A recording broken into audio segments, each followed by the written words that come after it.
মেয়েরা বিয়ে করতে যাওয়ার আগে ছেলের সম্পর্কে জানুন। এটা তো জানবে, এটা তো বেসিক বিষয়।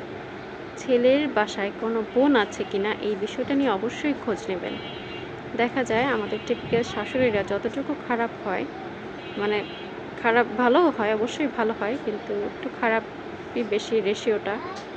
শাশুড়ি আসলে যতটা না খারাপ, ননদ বা ননাসরা ৩ গুণ বেশি খারাপ হয়। এরাই শাশুড়ির কানে বিষ ঢেলে ঢেলে শাশুড়িকেও খারাপ বানায়। এদের আচরণ কেমন সমাজ থেকে তো আর লুকাতে পারবে না, আশেপাশের মানুষ অবশ্যই জানবে। আর এরা কি বিয়ের পর জামাই নিয়ে বাচ্চা কাচ্চা নিয়ে ওই বাপের বাড়ি পড়ে থাকে কিনা এটাও দেখে নেবেন। আশেপাশের মানুষ থেকেই খোঁজ নিতে পারবেন, কারণ একজন মানুষের আচার আচরণ তার প্রতিবেশী সবচেয়ে বেশি ভালো জানে। আর একজন ভালো মানুষ কখনোই একটা খারাপ ননদ বা ননাস হয় না। আর একজন খারাপ মানুষ তার ব্যবহার লুকিয়ে রাখতে পারে না। সুতরাং একজন স্বামী পরিবার গঠনের একমাত্র উপাদান নয়। আর আপনার যদি ননদ বা ননাস ভালো হয় তাহলে আপনার পারিবারিক ঝামেলা 80%ই নাই হয়ে যাবে।